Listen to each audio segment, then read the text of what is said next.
Kia ora and welcome to the Aotearoa Rugby Pod once again as we count down to the World Cup, only a few weeks away now.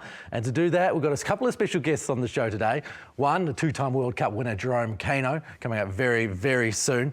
We'll get his thoughts on the Rugby World Cup, his life in France, maybe a look back at a few memories from his time in black, and also that balance between playing hard but fair. And that's particularly important at the moment because we've seen once again Billy Vunipola shoulder to the head, just like Owen Farrell's, and we're talking about dangerous tackling. So we'll get into plenty of that. We'll have a look ahead to the All Blacks against South Africa this weekend at Twickenham. Of course, last time Jerome played that, it was a 2015 World Cup semi-final, so we'll ask him a little bit about that. And also, in our series of All Blacks heading into the World Cup, Ofa Tu'ungafasi this week, next week, Rugby Ioane, so stick around a little bit later on for Ofa Tu'ungafasi. Before we get into all of that, of course, a quick introduction. Brent Hall isn't here, but my man James Parsons is. Welcome back, mate. Oh, it's good to be here. Thought when you said two special guests, I was included in that, but you know, not to be. you're not a guest. You're the star attraction. Yeah. Week on week on week. That's what it says in YouTube. Just put a bit of Burley out there, you know, to pump myself up. Mate, we've got a guest. Might as well introduce him now before we get into all of that nonsense once again. 2011, 2015 World Cup winner, 83 tests for the All Blacks, 62 games for Toulouse before switching into the coaching. Jerome Kaino, welcome. Hey lads, thanks for having me. Thanks for coming on. What's going on? You're sitting in Toulouse now, you've just come off the training field? Yeah, it's a quick turnaround over here. We're back into our season. Just had round one last Friday night, and so the boys are fully into the season now and looking forward to the World Cup to roll around so we can have a little break. Man, the grind is real. Oh, especially in France, isn't it? It's a little bit, I suppose because you're with the one team, but it's definitely an extended period, that French competition. If you make it all the way to the final, it's 11 months, and then depending on the club, you've got 4 weeks before your first pre-season game. So there's a bit of juggling to do, but no, it's good fun. Is there much difference in the pre-season? No, there's no pre-season at all. I think it's 2-3 days of fitness, Bronco, the return assessments, and then apart from that, we just get straight into rugby. So what is your role exactly? You're a skills coach? So I'm contact skills coach, so I look after the breakdown and anything around the contact area, breakdown area, but that's with the pro team. But I also look after the academy here. I'm forwards and defence coach with the academy. You're coaching them in French, are you? How's your language? Franglais. Half French, I had a bit of English in there, but I understand all French. I can understand when they're talking to me. It's just trying to structure my sentences to reply. I always structure it in the way we'd reply in English, but 95% of the time it doesn't work that way in French. It's usually backwards or muddled up. Do your kids speak fluent French? I presume that they do. They overtook me ages ago. So yeah, they're like sponges. They picked it up real quick. And my daughter, she goes to an international school where there are a lot of Spanish kids, and she's picked up Spanish as well. So you're getting a little bit jealous how picking it up. Future interpreter. Jim, you speak a couple of languages, English and code. You speak a lot of code. Yeah, a lot of code. And getting back onto the code, Loms, the coachability of the French players, I know the young guys will probably be thirsty, but in terms of that pro level, I'm sure there's probably still some around that you played with, but having the stature you do in the game, they must sort of gravitate you around that contact area to better themselves. Whenever you spoke about what we did in New Zealand or what the school system was like there, everyone would just shut up and just listen.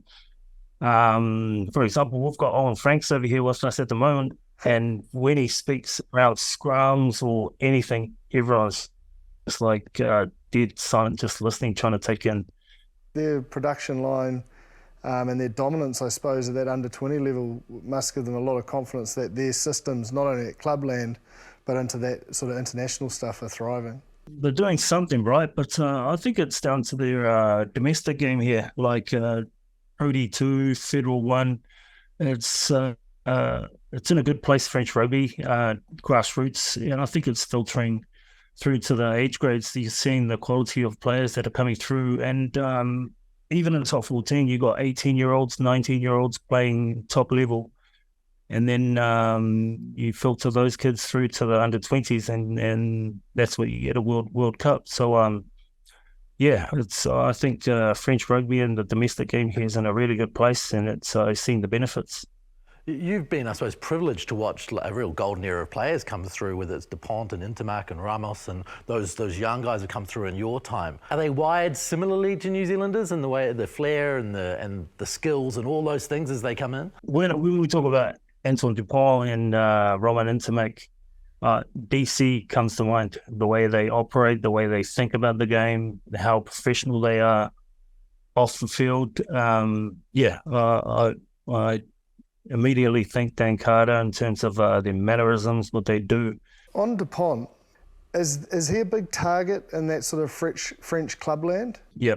Whenever he plays for us, everyone always tries to target him because he's obviously the link in forwards and backs, but he's probably the key to our game going forward. But the way he adjusts, or the way he adapts, it's incredible. Like, I think when I watch him play, it's like he loves pressure. He loves people targeting him because he'll always find a way to adapt to whatever pressure comes his way. And he's an incredible player. Probably, if he keeps going the way he is, could go down as one of the best.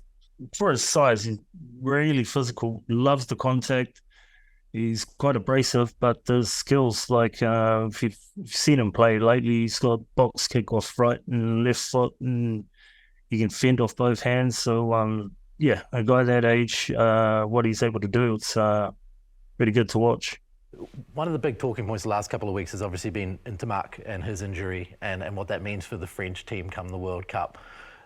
Their connection, do you think that there is a way of matching their connection, whether they have Hastoy or they have Jalibert or whoever it is at 10? Is there any way of matching that connection that you have between Dupont and Intermac? No, I think French rugby have built a good a pool of players the last couple of years. They've got a lot of depth. You look at any position that they've got a lot of depth. But whoever fills in for Roman, I'm sure they'll try and keep similar cohesion, connection that Roman had with Antoine. But I think for us, especially the All Blacks, I think the key for us is up front. Like, their forwards love to pick and go, love mauls, and I think for us, if we saw that match in 2021, that's where it all started for their momentum, was up front. And if we're able to do that, makes the job a little bit harder for Antoine and whoever's at 10. Going back to Dupont, even if he doesn't get that platform, does he still perform? Yeah. I've seen it a lot of times where even though he's going backwards, he's still able to create momentum, still able to go forward. That's where I said, because he loves pressure. He loves people targeting him, which allows him to set other people up or create space somewhere else. So, even though we do dominate up front, I think we still need to be on our toes to see what he's able to create. Well, when you've looked at the All Black performances this year, say in comparison to what it looked like in 2021, do you see them progressing in the areas that they need to progress in to beat France in the first round of the World Cup? Oh yeah, of course. It's been awesome to see how they've been able to evolve their game and get the results they wanted. But looking back, well, I'm not saying it's going to be the same, but looking back in the past World Cup years, 2 years before 2011, we lost. In 2009, we lost every home game in the Tri Nations, and everyone was saying that we're a no-show for the World Cup. And even in 2015, we didn't have the best year, Tri Nations as well. So, even though it was a tough last couple of years, it's just good to see the trajectory of the team in terms of how they're playing, the style of rugby, and key players peaking at the right time. Just following your socials, did you have a bit of time with the ABs? Yeah, it was good to take the family over to London for the weekend, and perfect timing for the guys to arrive at Lansbury there. They had just arrived that morning, so the boys are just doing a flush post-flight training, which was awesome to take my son and watch the boys and be able to catch up with some familiar faces. But geez, Tamati Williams, I've seen him on TV, but seeing him in person, there you go. How was the vibe in camp? Was there, sort of that edge of excitement now it's finally there? Yeah, a lot of excitement. Yeah, good to see the young boys cheerful, bouncing around, which is what the old dogs like Sam Whitelock and Dane Coles need some excitement, enthusiasm around those grumpy heads. What are they asking from you when you're in camp? Is it a bit of a talk, or just to go in there and rub shoulders and pass on some experience, or what are they asking from you? I think the initial reason why I went over there was just the relationship we have with the sponsors, to be able to keep that commercial connection going, and just the ex-All Blacks showing face, but also just to get along the guys at training, just to be able to share our knowledge in terms of what we experienced pre-World Cup and what they could expect. But it was just good to be able to just get along and then chat to some of the management, some of the young players in terms of what I know of French rugby and what they're going to expect when they head over. What was the focus like? What's the expectation? Now they're there, they've got one more game. What are the key things they need to get right leading into this test, but then, going into that first test against France? For this team, I just think they just need to get rid of the mental baggage that they had in the last couple of years, but also 2021, that November test.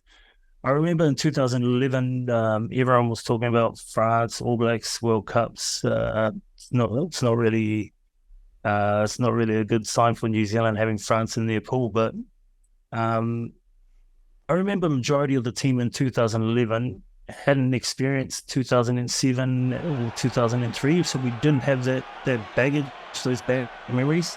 So us young guys, we just wanted to get out there and play. And I think the challenge was for the guys who had experienced 2007 was to mentally switch off those memories and just lead the team, which I thought Richie and Kiwi and the guys who were there, they led the team really well. There's such a big similarity there in that, you played France in the pool play and then you had to face them at the end. If the All Blacks win this World Cup, there's a really good chance that they'll have to beat France twice as well. We had a viewer question come through on an email from Matt Farrar, and he basically says, what would be better for the All Blacks? To hold something back in this first game and have something extra for the final if you face them again? Or do you just go all in for this particular game against France? I think you go all in because it doesn't get any easier. If you do qualify first or second, you're either going to face South Africa or Ireland. So I think you go all in, gain confidence throughout the all phases, and then just throw everything in the kitchen sink when you get to the final phases. But I think that first game is going to set the tone for the rest of the World Cup.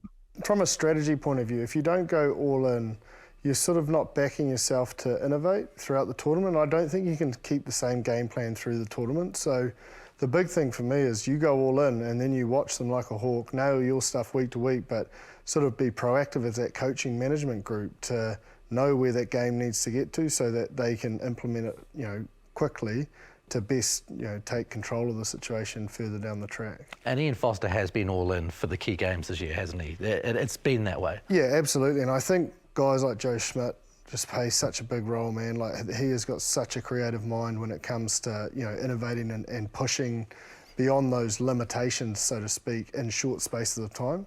And, Jerome sort of alluded to it. There's a lot of experience in there, so that over a number of years, they've learned how to absorb and change relatively fast. So the main thing will be is them being able to articulate enough for the younger guys if they're needed.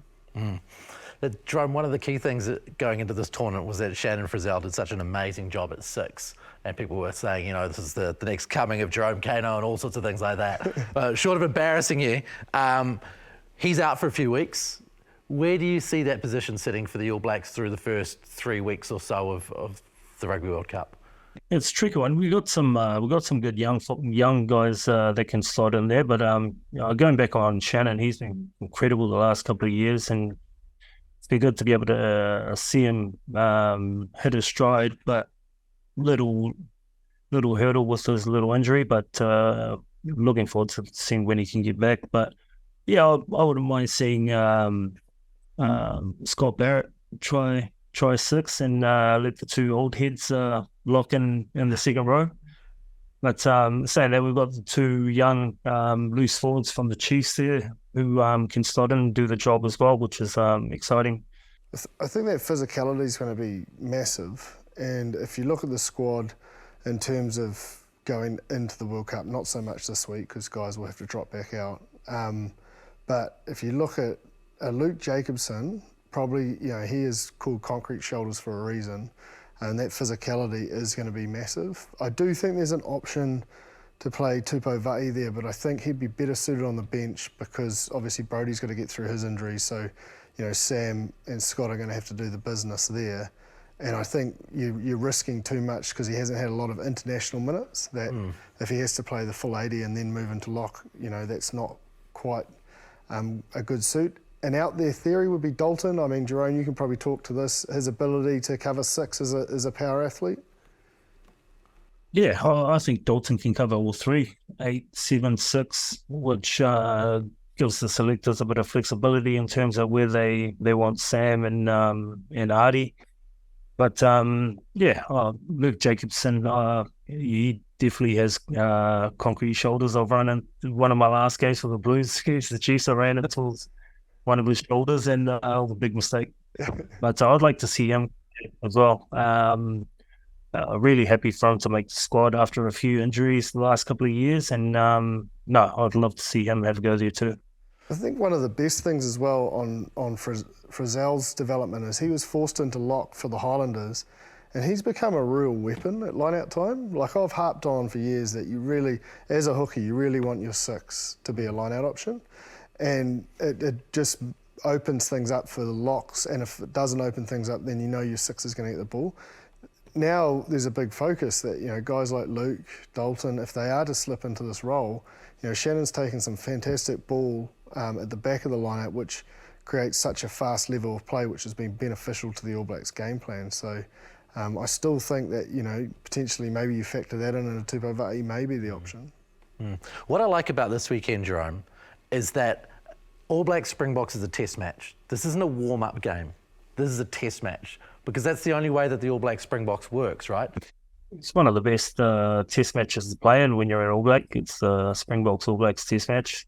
But I'm sure they've got things that they want to try and want to keep back. But in terms of how they want to play in the World Cup, physicality, like Chipper said, that's a non-negotiable, and I'm sure the boys will head out there and dig in.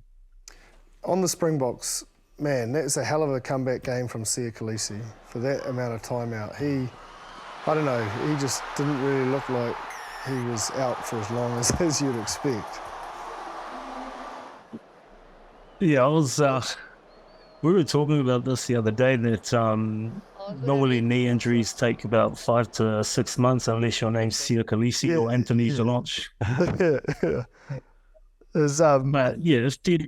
You're going to recover real fast. It's a World Cup year just to get back. But the way he played, it didn't even look like he had injury. It's incredible. I think that's a massive cog for the Springboks. Like, they've had a little bit of an up and down start to this year, which, as we know, doesn't really matter much when it comes to World Cups, because teams have done it for years and come out better for it. But he's almost like their mojo. Like, if he's in there and he's firing, Springboks fans must be just ecstatic with the way he's come back. Jerome, one of the most interesting talking points of the last couple of weeks has been what's been going on with the judiciary, with the cards. Obviously, we had the Farrell incident last week. He got the red card. It was taken back by the judiciary. Now World Rugby is going to go and have an appeal, and then straight off the back of that, we see Billy Vunipola get, a very similar thing in a red card. It appears that the tackling technique in England isn't that great. And also, one of the interesting things about it was that Richie Mo'unga came out, Stephen Luatua came out, Warren Gatlin came out.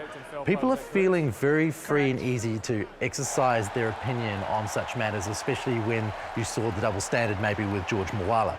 Why do you think that players these days aren't afraid to voice an opinion on such a thing? Because in the past, I think people would have just run for the hills or tried to say as little as possible.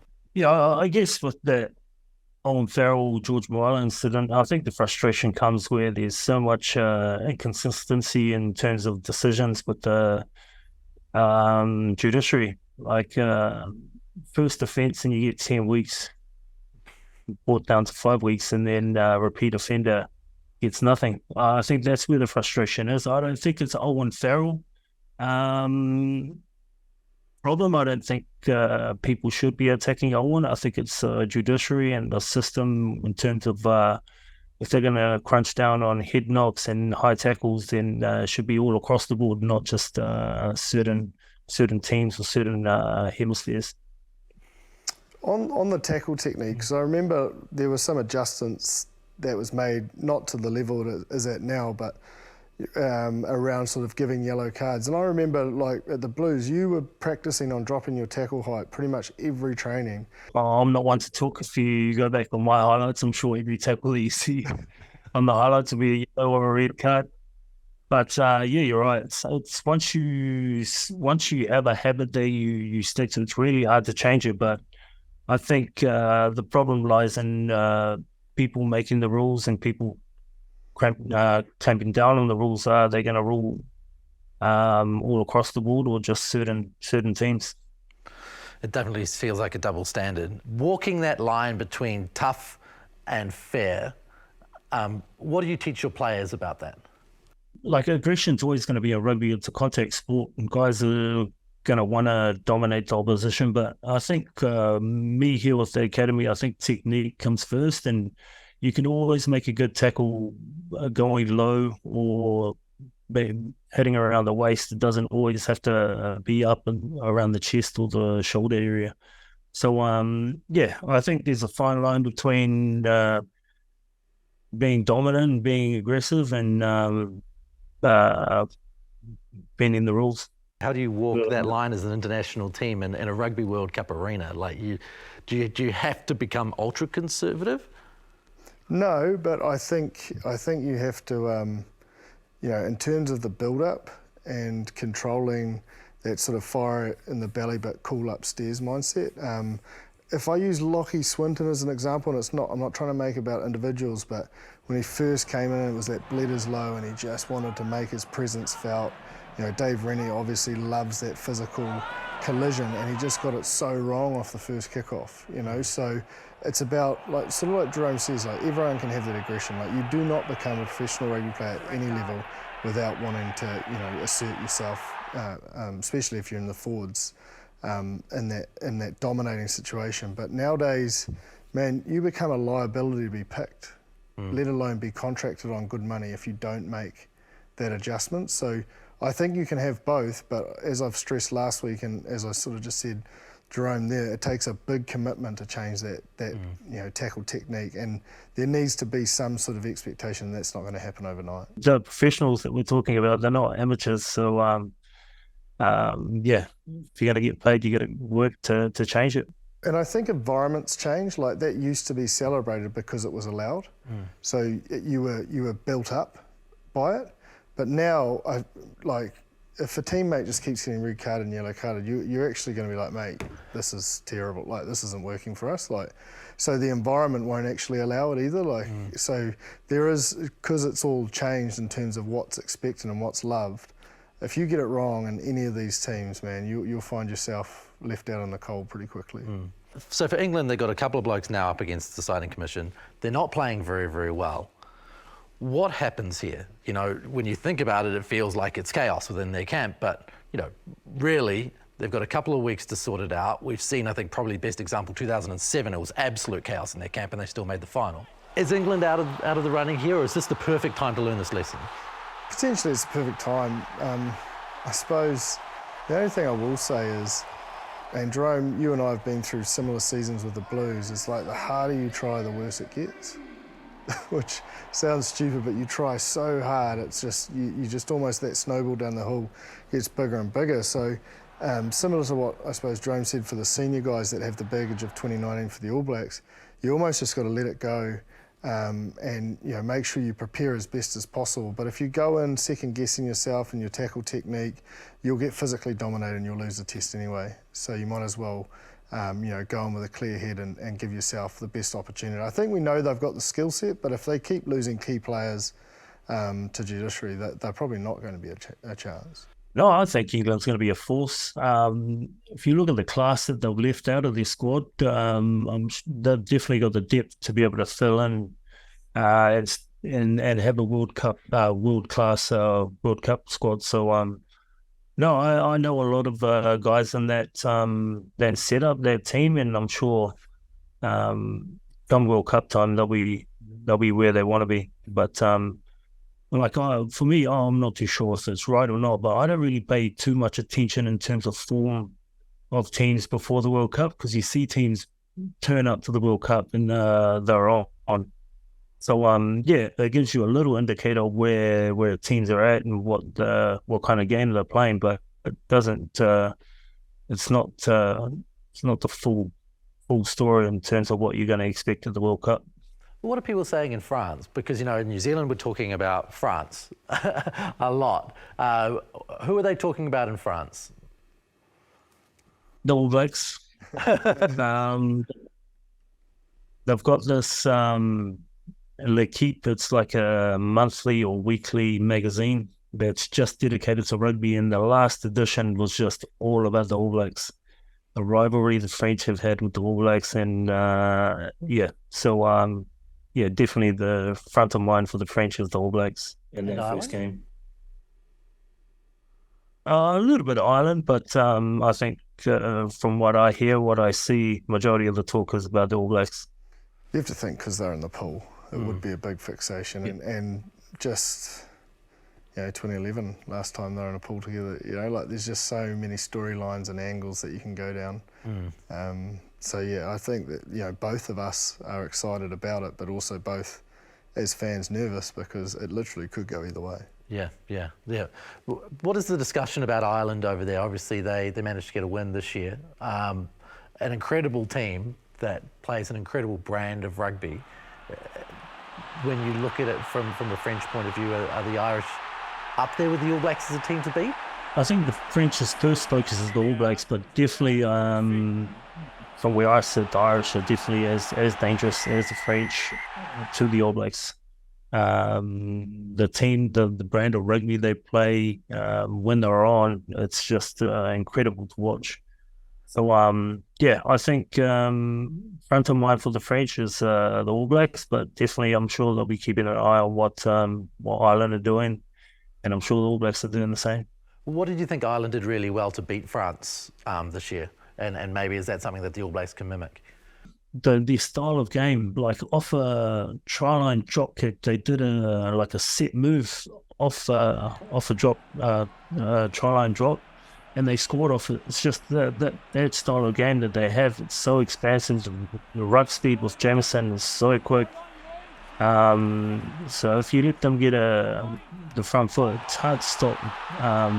We've experienced it the last 4 years here with Toulouse playing Leinster, which is pretty much the Irish team. And the speed of ball, the contact area, it's second to none. I think the importance of Sexton to be out there, though, like we talked about Joe Smith and how he's an innovator. They got on like a house on fire when, they were coaching and playing. So their innovation, like Jerome says, he's almost thought of every what if possible. How do they get themselves out of certain situations? So he's a key cog, I think, to be on the field if Ireland are going to go all the way. Well, Burn on the weekend. Yeah, I think he's key. Sexton's key, because you watch the Champions Cup final, there was no Sexton, and under pressure, they let a 17-point lead go, and under pressure, you want your best players playing when the pressure comes on, and you saw the Leinster game plan unravel when the pressure came on from La Rochelle. So I'm sure the French will be keeping an eye on how that game panned out and what they can do to capitalise on. Of course, there's the South Africans as well. Both Ireland and South Africa are the possible, I suppose, quarterfinalists to face France and New Zealand. Last time you played South Africa in Twickenham, 2015, must have been a superb memory. I've chatted with a bunch of people in the lead up to this World Cup about a bunch of All Blacks as we try to make different content for Sky Sport. And there are two memories that come up when they talk about you. It's one, the 2015 try against South Africa. The other one is the Digby Ioane tackle, which is at legendary status. Ridiculous. Superman status. Maybe we start with that try, because you had quite a lot of work to do. Can you talk us through your memories of it and how it played out? I remember probably about 3 weeks before the World Cup, we'd been practicing the pop over pass or the bridge pass, because we knew South Africans like to shoot. They like to shoot them from the wings, and it was crazy how it panned out, because Richie had been in that same position at training and he kept throwing these pop balls, and we were like, that's going to be a hospital pass. And then he popped it, I jumped, and Noel was in front of me, and I just had to put the foot down, and I was lucky enough to get it. But it's crazy how you set things up at training and it works exactly how you trained it. Yeah, totally, because it was a hospital pass too, because you had to reach it up here on the run. I'm just lucky Lou Diego wasn't 10 metres 10 metres in front of you, smoked me. You threw that left-hand fend. Is that what you did in training too? No, at training, I never get training tries, let alone in the games. But I was just lucky that it all panned out that way for me. What's the rule with training tries? You don't want to be known as a training try specialist, because normally it means you never ever contribute in games. Especially if you're a dirty. If you're not playing much and then you start carving up when it's two-hand touch or shoulders on, it's not full contact. It's people blow up like within seconds and it's full contact. Yeah. It's just like you get hunted down. Are there any in particular candidates that you can remember who were shockers at it? Not really at Super or All Black level. But down at Harbour. Maybe I was it. That's you. Yeah. I definitely know a couple at Harbour, that's for sure. The only one that used to carve up in training, but I couldn't say anything because he would carve up in the game, was Rugby Ioane. He'd just make silly at training. That's true. I'd just let him go because he backs it up. Yeah, and we've in fact got Rieko Ioane on the show next week, so make sure you stay tuned for that interview with Rieko next week. Now let's talk about the 2011 semi-final. The tackle on Ioane. Now, Ioane had just beaten like 4 guys. He just shrugged them off. He was scoring. And he was scoring. His head was down. He was carrying 3 blokes, and it was like, this is try time. What happened at that point when you got your arms on him?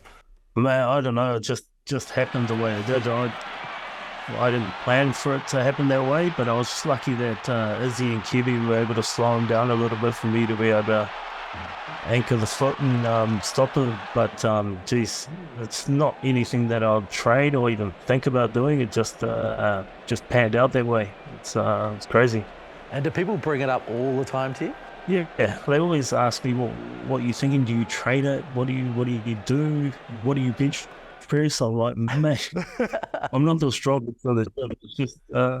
It's just how it panned out. I couldn't tell you how it happened. You and Kiwi, though, were synonymous for it at Super Rugby level as well. Like, there's a number of times that Kiwi's just going really low and then you just come and absolutely maul them. And Kiwi just, his body height, his ability to get low and keep his legs driving. Like, so many times it would be like Defender of the Week video clip, and it'd be Kiwi and Loms just absolutely destroying some poor bugger. Are there any moments from your career on top of that that you remember as fondly of those or more, from whether they be personal or team-wise? I'd have to say the 2015 quarterfinal. That springs to mind in terms of being with the guys that were part of 2007 on that same field, and during that week, that 2007 game kept being repeated on TV and stuff over there. So for us, it was a bit of a let's settle the score on this field for these boys. So it was awesome for us to put that performance out as a team. And I think if you constantly saw it, it's just a constant challenge to you. And you know, as Jerome says, everyone's got their own little motivators as to why they want to do it. But the more you see it, the more you're connected to that, and you know, that connects you to the motivation for the day. And if you look at that game, it was just, it was 23 men possessed. It was a demolition.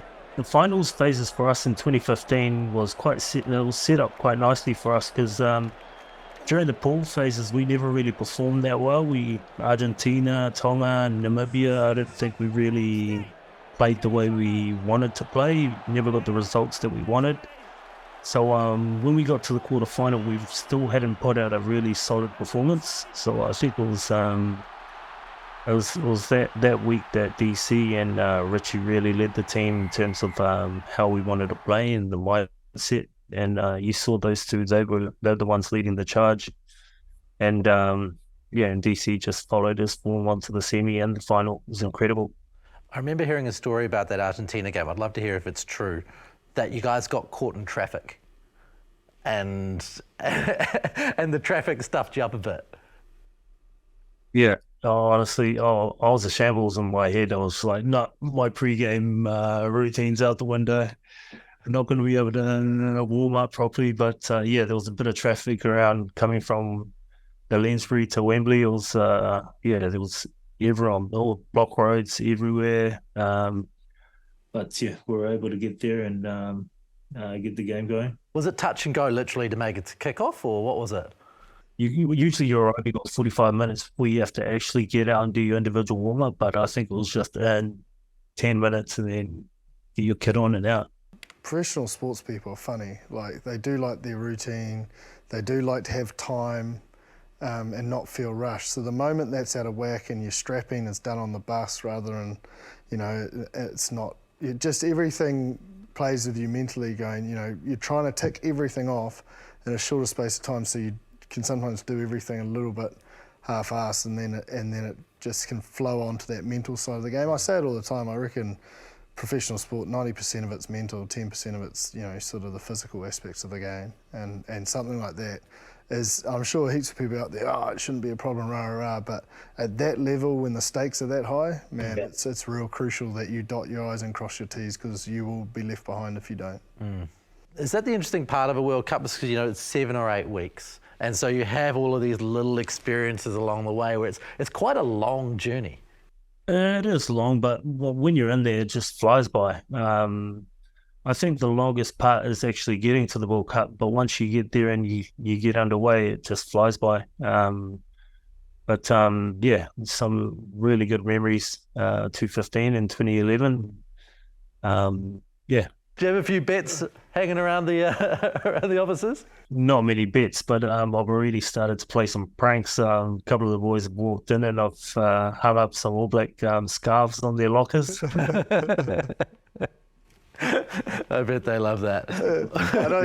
I don't think they'd be getting too physical with you, Jerome. I think they'll take it on the chin and move on. Awesome, Jerome. Hey, well, thank you so much for your time. Really appreciate it. No worries. Thanks for having me, guys. Cheers, Loms. Jerome Kaino, obviously you played a lot of games with him. Quite a remarkable player. Oh yeah, massive. He's so humble and modest, but he's got a razor sharp focus when he gets in sort of pressure situations and big games, and you know, he sort of passes it off to Richie and Dan, but you know, he was a real key cog for both 2011 and 2015. He watches everything out. He loves rugby. Yeah, he's astute. He's got an awesome ability of articulating complicated parts of the game in layman's terms. So that's why I think, you know, he's going to be a perfect person coming through the coaching ranks, and hopefully one day we see him back here. Yeah, well, hopefully he's not teaching too many French people how to clear rucks in the way that he did before the All Blacks. Take him on in the first round. To be fair, it would be, they'll have to do a few reps before they get to that quality. Now, the next person on our show is another one of your former teammates, Ofa Tu'ungafasi. Ofa, we spent some time with him a few weeks ago, along with many of the other All Blacks that we've had in this series leading into the World Cup. Ofa, of course, talked about playing both both sides of the scrum. He talked about what it's going to be like in France with the noise and overcoming all of those things. And he also gave some great insight into players coaching each other. Here's Ofa Tu'ungafasi. Ofa, thanks for coming on board for the Rugby Pod. Thank you. I'm a big fan. I try to keep up whenever I can, but good to finally hear. Thank you for the opportunity. Excellent. Jim would be stoked about that. Does he force you to watch, or? No, it's actually good. Like, for me, listening to your guys' chat comes from, like, obviously rugby players. You know, it's stuff that I see as, you know, it's close to what you guys are, you know, are saying and commentating. You know, you listen to other shows or media, and it's like far away from what, you know, a rugby player's opinion would be on whatever they're talking about. Can we get that on a handle? Can we get that, please? Aotearoa Rugby Pod, please? Yeah, definitely Tupper, yourself as well. Yeah. I love the show. You've been blooding in a roomie this week. Tamaiti Williams, what's that been like? Who was in the room first? I think I was. And Tamaiti walked in. He's a big man. I tell you, he doesn't look 140 or what. Yeah. His body weighs well. He's 140 kilograms, and I'm 123. I think I look 140 more than he does. But he's just a big man, real lean, good man as well. Still young. Obviously grew up in Australia. Made the decision to come back home. Made some tough choices in his career so far, but it's working for him at the moment. Put him in a good space. And I guess just for you, obviously, mate, you've been around. You call yourself a veteran. Is that okay? Us calling you that now, a veteran? No way. But didn't, you know, very weird. We played a lot with school together, and I guess, mate, your growth and where you are now. I heard a lot of chat around Jason Ryan coming in, and Joe Smith obviously coming in the last 12 months. What have they done specifically that we've seen the growth in Mendoza and against the South Africans? You guys were just brutal and relentless in your attack structures and your breakdown, especially.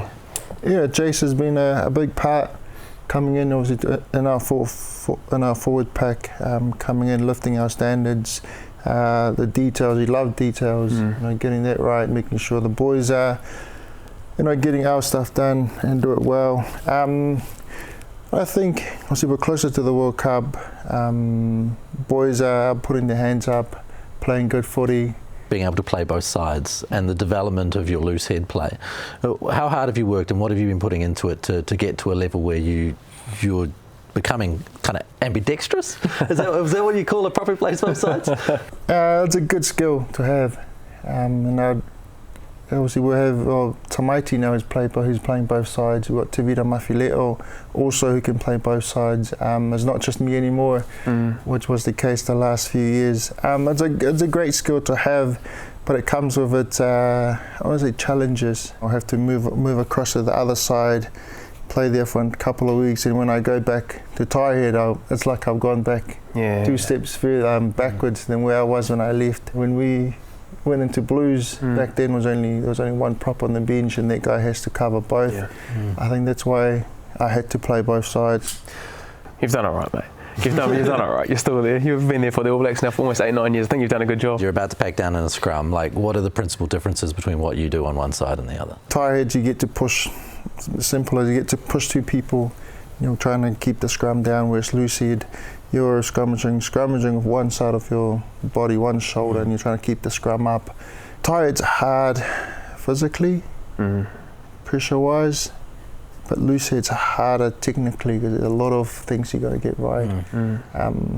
I said the scrum goes down, 80-90% of the time would be the loose head's fault because his job is to keep the scrum up. You know, if you're only hitting the scrum with one side of your body, the rest of your body has got to balance out. Like, you must have to do a lot of work as a loose head to make sure that you're not crumbling.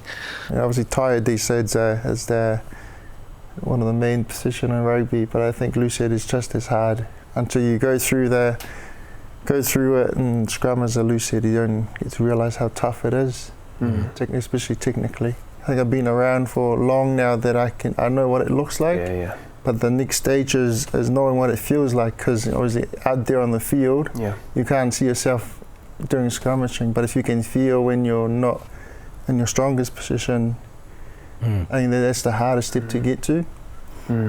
So getting feedback from your teammate is very important. All right. Just lastly, I guess more so just this is thinking of the World Cup in a few weeks' time, months' time. The Irish and the French, a great challenge where the Irish came here, last year and did a job on you boys, and you've shown growth from that area. And then going into France, you would have played in France before. What do you think you guys are going to need to do to win the Rugby World Cup, knowing that those two teams have probably been talked about as favourites with you guys in South Africa as well? What do we need to do? Like I said before, I think we're heading in the right direction. The boys are playing some good footy. I think we have the people in place to work closely together to have a plan for us in terms of we don't burn out early. Yeah. The workloads for the players. Obviously, we'll come out of a hard Super Rugby season, and I think the Chiefs and the Crusaders boys haven't had any rest. Yeah. I think that's going to be important. The challenge will always be there in terms of other teams are getting better, like you said, France, the Irish, South Africa, England, Scotland's doing well. Like Japan on their day they can beat anybody. You can't sleep on any team. But I think it's going to be good going in there. Obviously, I was part of the 2019 World Cup. You could just feel the weight of the expectation. We going out there to win.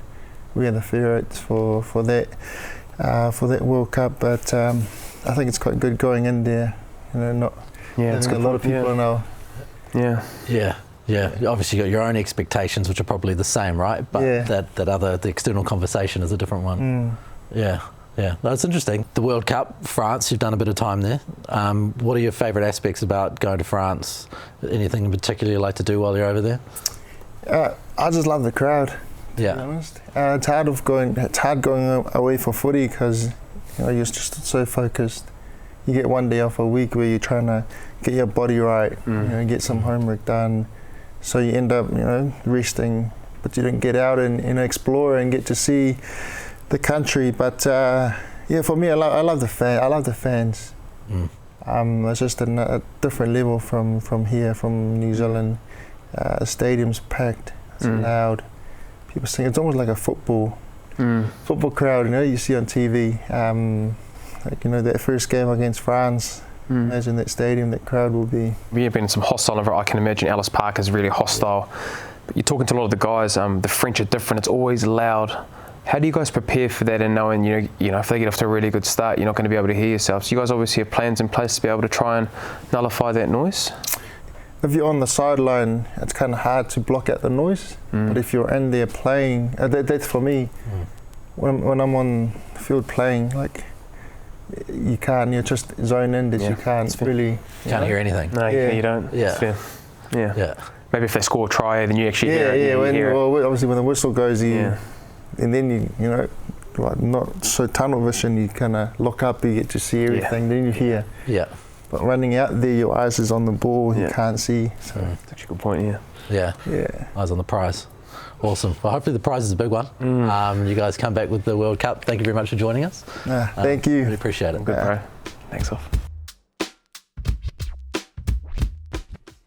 Ofa Tu'ungafasi there, some good insight. Especially enjoy the insight into, playing both sides of the scrum and how difficult and how much of a challenge that is to be able to do it, and the balance your body has to take to get it done. Oh, massive. I mean, your core plays such an important role in that and locking you up and giving that stability.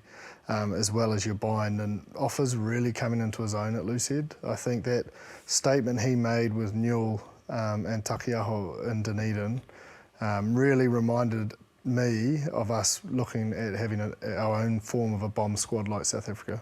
We'll probably see a bomb squad to some degree this weekend. I'd say both teams operate a bomb squad. New Zealand versus South Africa at Twickenham. It's a huge test match. It's a great way to set up yourself to take on the French.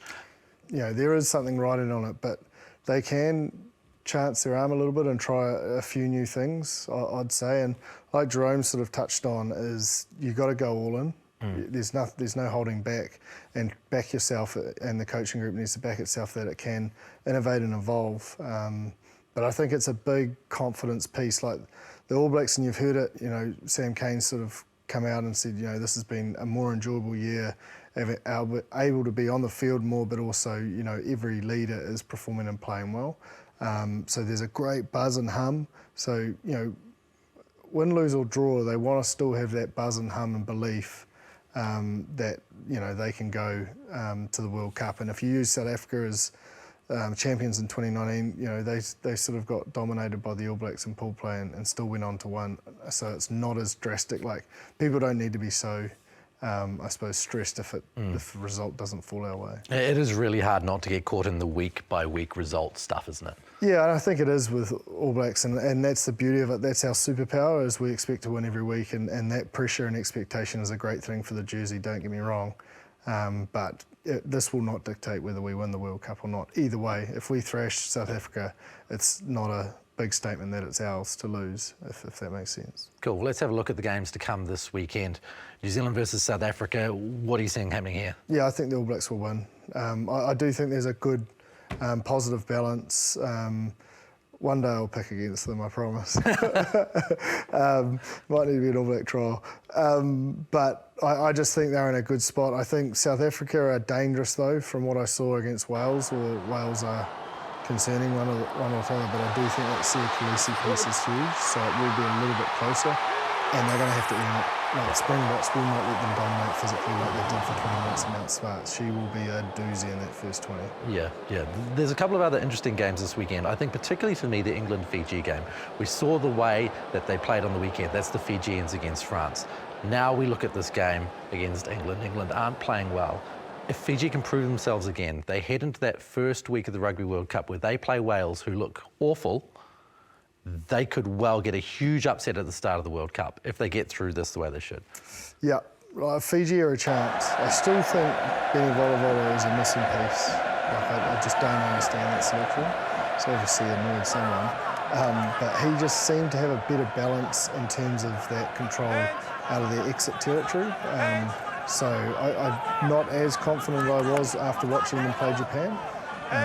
But they're a chance, and I don't know, like, is it Marcus Smith going to make a return? There is... I just don't know. Like, I don't know where England are at. It's very confusing, and because every time they've played, it's been a red card. So they've never given themselves an opportunity to win. I think if they can keep 15 on the field, obviously a home game, then they should probably come away with that one. Let's run through the next few quite quickly. Scotland, Georgia. Come on, mate, quickly. Come on, Jimmy, stop talking. You can do it quickly. You can do it. Scotland. Italy, Japan. Italy. Spain, Argentina seems pretty obvious. Yeah. Ireland, Samoa. Ireland. The last one, France versus Australia. France. That's a really interesting game, though. It is. It is.